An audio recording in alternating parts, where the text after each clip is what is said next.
안녕하십니까 룰루서씨입니다. 오늘은 한백산 실비식당의 사장님 약간의 노하우와 그 다음에 오래 장사하신 사장님이 아닌데도 나름 배울 점이 많을 것 같아서 오늘 한번 소개를 시켜드리려고 합니다. 일단 사장님 소개 먼저 해주세요. 네, 안녕하세요. 한백선 식당 운영하고 있는 만 2년이 안 된, 어떻게 보면 초보 창업자입니다. 반갑습니다. 지금 코로나가 터지기 전에 매상은 네. 얼마 정도 찍었나요? 솔직하게 말씀드리면, 저희 같은 경우에는 여름에 한 번, 겨울에 한 번. 근데 겨울이 좀 커요. 스키나 보드를 좋아하시는 분들이라면 하이언 리조트는 한 번씩은 다 들어보셨을 텐데요. 저희가 1월달, 2월달 매출 1억이 조금 안 됐던 것 같아요. 합쳐서. 1월, 2월 합쳐서 1억이요? 1억 조금 안 됐던 것 같아요. 그런 분들이 3월달까지 저희 가게에서 이렇게 좀 먹어주고 해야 되는데, 3월달 탁 코로나 터져가지고 너무 심하게 터져가지고 3월달부터는 좀 말도 안 되는 매출이 나왔었습니다. 지금 코로나가 터지기 전 평균 매출은 어느 정도 돼요, 그럼? 정확하게는 말씀을 못 드리지만 평균적으로 그래도 오픈한 기간을 빼고 뭐 6개월로 가정한다면은 3천 정도 되는 것 같아요. 그럼 처음에는 장사가 좀 잘 안 되셨나요?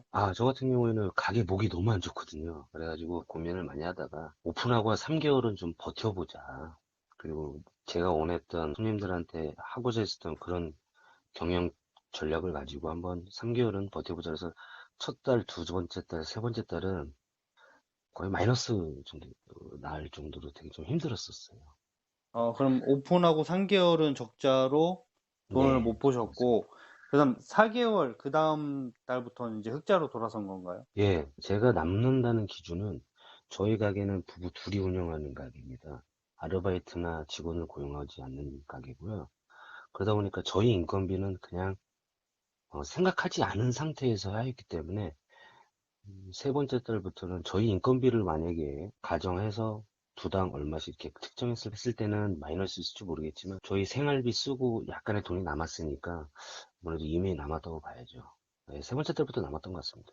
그럼 올랐던 시기가 그럼 네 번째 달부터 매상이 오르기 시작했나요? 예. 그 지금 네 번째 달, 계속 그때부터 이제 뭐 그래프가 약간의 가파르게 오른 건 아니고요. 12월 달까지는 되게 조금씩 조금씩 매출이 늘었었습니다. 매상이 오르는 데 있어서 똑같이 판매를 했나요? 아니면 변화를 좀 줬나요? 사실은 변화 준 것은 그 소위 말하는 사이드 메뉴라고 하죠. 사이드 메뉴의 약간의 변화 빼고는 크게 달라진 점은 없었어요. 그리고 나서 시간이 흐르다 보니까 이제 알게 모르게 아름아름 이제 소개해서 그렇게 해서 이제 지금은 최근에 선호도 조사에서도 굉장히 높게 나온 걸로 알고 있거든요.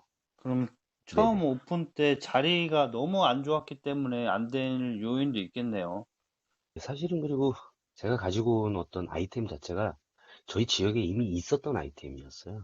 그러니까 제가 틈새 시장을 공략하려고 했었지만 저 집과는 다른 또 다른 틈새를 공략하려고 가게를 하고자 마음을 먹었기 때문에 사실은 어떻게 보면은 틈새 시장에 들어와서 틈새를 노렸다고 봐야지 틈새 시장을 노리고 들어온 건 아니었어요. 그래서 기존에 워낙 많은 소고기집들이 많이 있었기 때문에 그냥 제가 가지고 있었던 어떤 경영 전략을 가지고 어떤 철학을 가지고 운영을 했었는데 다행히 그게 제가 운이 좋게 이 지역하고 좀 잘 맞아떨어진 것 같습니다.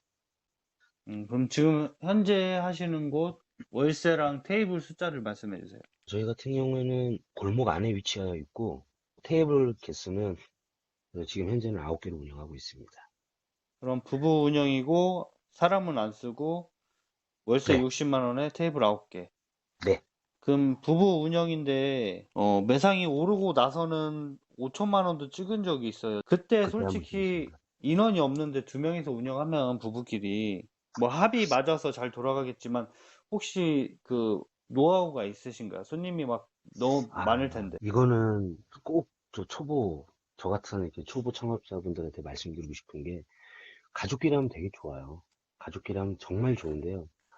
문제는 우리가 서로 이제 몸을 부딪히면서 일을 하다 보면 정말 정신적으로도 스트레스를 받고 또한 육체적으로 스트레스를 받습니다. 근데 육체적으로 스트레스를 받는 것보다 정신적으로 스트레스를 받는 걸 더 힘들어 하시잖아요. 근데 그거는 정말 육체적으로 정말 진이 없을 때까지 해보지 않는 사람은 저는 좀 똑같다고 생각해요. 내가 몸에 정말 반 녹초가 됐을 때 그 내가 조금이나마 좀 기대하는 와이프한테 기대하거나 또 와이프도 또 저한테 기대하는 그런 기대 심리가 있기 때문에 요거는 저 사람이 좀 해주겠지.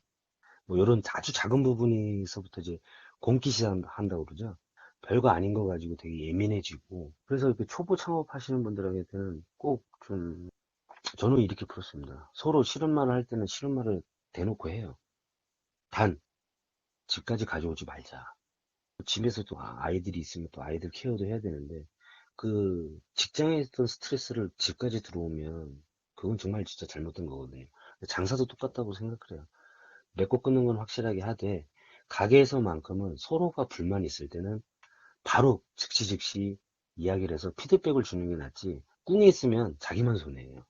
네, 그거는 확실하고요. 그리고 둘이서 그때 성수기 때 둘이서만 뭐 직원 안 쓴 건 사실이지만 저희 딸이 좀 종종 알바로 많이 해줬습니다. 저희가 뭐 돈을 주고 정기적으로 뭐 직원을 채용하진 않았어요. 전 그래서 너무 힘들었어요. 운영해봐서 알지만 부부 운영에서 계속 이렇게 5천만 원씩 찍으면은 무리가 오는 거는 확실하잖아요. 예, 무리가 확실하게 옵니다.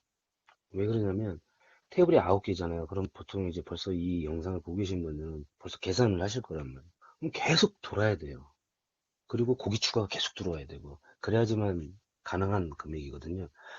근데 이게 코로나가 와서 저희가 진짜 상승곡선을 그리고 있다가 지금 탁 전국적으로 다 이제 뭐 타격을 입었지만 만약에 코로나가 좀 잠잠해진다면 올 겨울에도 거의 비슷하게 찍지 않을까. 그럼 코로나가 지금 발생하고 매출은 어느 정도예요? 3월 달에는 평균 한 60만 원 정도도 안 됐던 것 같아요. 그럼 한 달 1,800, 네, 1,800 정도 됐던 것 같아요. 4월 달엔 4월 달에는 올라갔어요. 조금씩 올라갔는데, 그리고 또 아시다시피 5월 달에는 뭐, 5월 중순? 그때부터는 다들 장사 잘 된 거 제가 알고 있거든요. 저희도 마찬가지로 어느 정도 좀 잘 됐었고, 왜냐면 재난지원금이 있었잖아요. 그런 것 때문에 있었고, 조금씩 오르고 있고, 요번 달은 조금 눈에 띄게 오르고 있습니다. 그래도 둘이서 하는 것 치고는 그래도 뭐 선방하고 있다. 그리고 지금 주변에서 저희 지인들이나 또 직원분들이 가끔 오셨고 이 가게만 손님 있다. 이 가게만 사람 있네. 이랬을 때 좀 위로받으면서 선방하고 있구나. 뭐 그런 거 좀 느끼고 있습니다. 감사하게 생각하고 있어요. 두 명이서 2천만 원만 찍어도 이게 저녁 때는 바쁘거든요. 그렇죠. 이시는 분들 아시겠지만 정말 번화가 대도시 번화가 아니고서는 거의 초저녁에 풀이죠, 무조건. 그렇게 음, 생각하시면 되죠. 좀 말씀드리고 싶은 거는 내가 무언가를 한다고 했을 때 거기에 대한 전문 지식을 쌓아야지만 해야 된다는 거는 저는 조금, 물론 그게 맞는 건데, 그러려면 굉장히 많은 시간이 투자가 필요하거든요. 하면서도 충분히 할 수 있다라는 생각을 가지시고, 준비를 한다면 괜찮아요. 저는 한 2달 준비했습니다. 공부를요. 뭐 고기 보관이랑 예, 어떻게 썰어야 되는지. 예. 나머지는 다 유튜브를 통해서 습득한 것 같습니다. 저 예전에 그 블루소시님 영상 많이 참고했고요. 그렇게 이제 부딪히면서 하는 걸 좋아하기 때문에 부딪히면서 하고 오픈하고 나서 막 버벅버벅 거리면서도 엄청 손이 느렸겠죠. 손님들도 답답했을 거고. 근데 그렇게 해야지 솔직히 전 실력이 된다고 생각을 해요. 왜냐하면 누구 밑에서 몇 년 동안 배워서 독립해서 차리는 거라면 상관이 없는데 저처럼 아무런 지식이 없다가 요 아이템 괜찮은데 하고 거기에 대한 전문 지식을 이제 조금씩 습득하려고 했을 때는 체험하면서 내가 겪으면서 몸으로 부딪히면서 배우는 게 훨씬 더 빨리 몸에 좀 몸에 밴다고 해야 되나요? 네, 그럴 거예요. 저는 그렇게 했습니다. 지금은 음, 누구보다 잘해요. 음, 예를 들어서 다른 고깃집하고 크게 차별을 두지 않는 가정하에 우리가 알고 있는 일반 고깃집에서 가정하에 했을 때는 저는 하루에 일 50. 그래서 쉬는 날 빼고도 그냥 일 50 해서 달로 계산하면 1,500 정도 되잖아요. 그러니까 그렇게 하면은 뭐 쉬는 날이 이틀이 됐든 3일이 됐든 다른 날에 이제 그 50만 원을 채워준다는 생각으로 1,500 정도면 만족한다고 생각을 했었거든요. 그런데 운영할 때 저는 좀 다르게 운영한 게 직원을 안 쓰니까 그 직원을 한 250 가정 잡고 그 250만 원어치를 손님한테 무조건 되돌려준다라는 생각으로 운영을 했어서 저는 운영하고 이제 석 달째 이제 마이너스가 나지 않았을 때 그때는 이제 목표가 바뀌었죠. 2천은 무조건 넘어야 된다. 월에.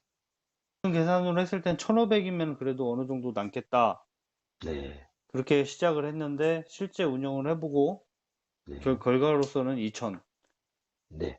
왜냐면 제가 처음부터 이렇게 손님한테 주기 시작한 게 아니라 주다 보니까 개수가 늘어난 거거든요. 그리고 여기 지역 특성상 거주하고 계신 분들도 계지만 이 기숙사에서 생활하시는 분들도 계셔요. 근데 그게 나이가 적으신 분도 있을 거고 저보다 나이 많은 분들이 계실 건데 부부하고 떨어져서 이제 혼자서 직장 생활하시는 분들이 계시기 때문에 밥도 먹을 겸 술도 먹을 겸 이 자리에서 끝내는 걸 원하는 분들이 생각보다 많더라고요. 2차로 이동하는 거를 되게 좀 꺼려하시고. 그러다 보니까 자꾸 뭐 서비스를 주다 보니까 이게 그렇게 됐던 것 같아요. 그래서, 어, 일반적으로 했을 때는 1,500이면 저도 만족을 한다고 생각을 했는데, 자꾸 주다 보니까 남는 게 없는 거예요. 아, 그래서 한 2,000원 좀 넘게 팔아야 되겠다. 그래서 목표가 2,000 정도? 그 정도 생각했던 거죠. 그럼 지금 자영업을 하고 계신데 그전에는 이제 직장 생활을 하셨을 거예요. 예. 아, 직장으로 가는 게 나을 수 있다. 아니면은 그냥 자영업으로 지금 나는 계속을 하겠다. 네, 저 같은 경우는 좀 반전일 수 있는데, 회사 생활할 때가 좀 더 정신적으로는 되게 행복했던 것 같아요. 주 음, 5일째고 아이들과 있는 시간도 있고 그리고 주변에서도 되게 많이 부러워하고 애들하고 잘 놀아주고 하니까.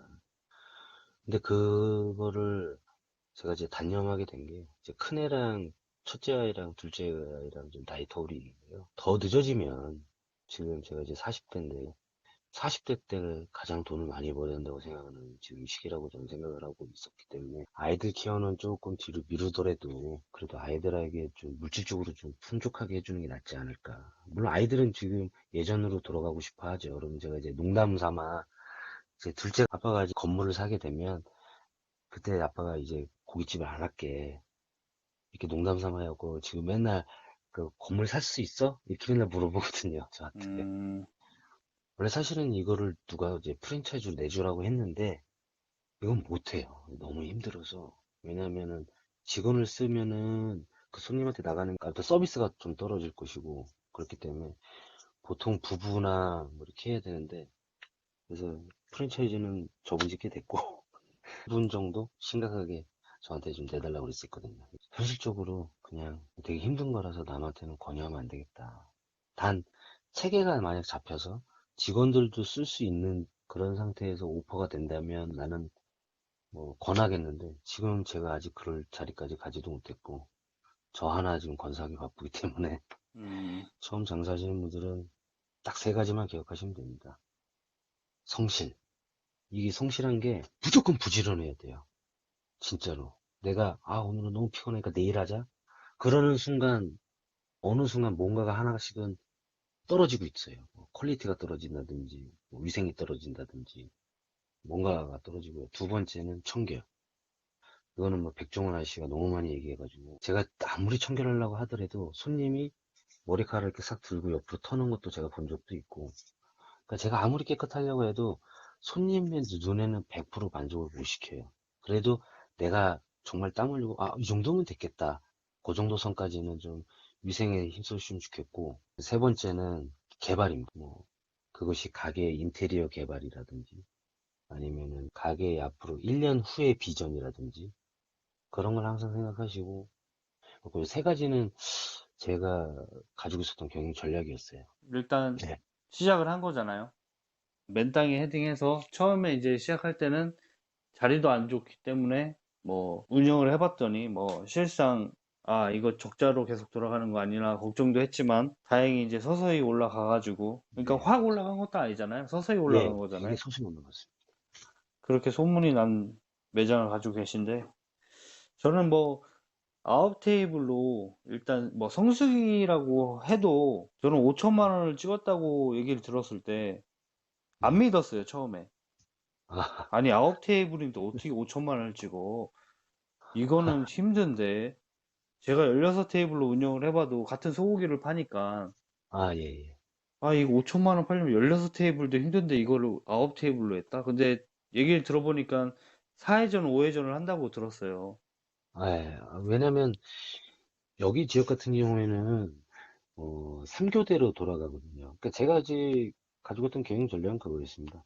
여기 거주하고 있는 현지 분들, 소위 말하는 직원이나 뭐 아니면 여기서 뭐 아이를 키우고 있는 뭐 가정주부나 좀 저렴하고 가성비 있게 좀 먹을 수 있는 소고기집을 좀 만들어 보자. 그리고 고기를 다양하게 먹을 수 있는 방법으로 좀 소스 개발도 좀 해보자. 뭐 그래도 내가 왜 이렇게 인터뷰 응해서 왜 이런 얘기를 하고 싶냐면 불가능한 게 없더라고요. 맨땅에 헤딩하듯이 했는데 내가 노력만 더해진다면 언젠가는 손님이 알아주더라고요. 저는 그게 왜 적자가 나는데도 버틸 수 있었냐면 손님들이 반응이 좋았거든요. 오셨던 분들은 다 반응해. 그래서 좀 자신감을 얻은 것도 있었고, 그래서 초보 창업하시거나 뭐 고깃집을 할까 이렇게 망설이시는 분들한테 좀 말씀드리고 싶은 거는 지역에 맞는, 그리고 그 지역에서 가장 기호에 맞는, 물론 대도시는 해당이 안 될 수도 있습니다. 물론 번화가에 너무 많은 사람들이 있으니까. 근데 이런 점을 고려해도 충분히 도움이 되지 않을까 싶습니다.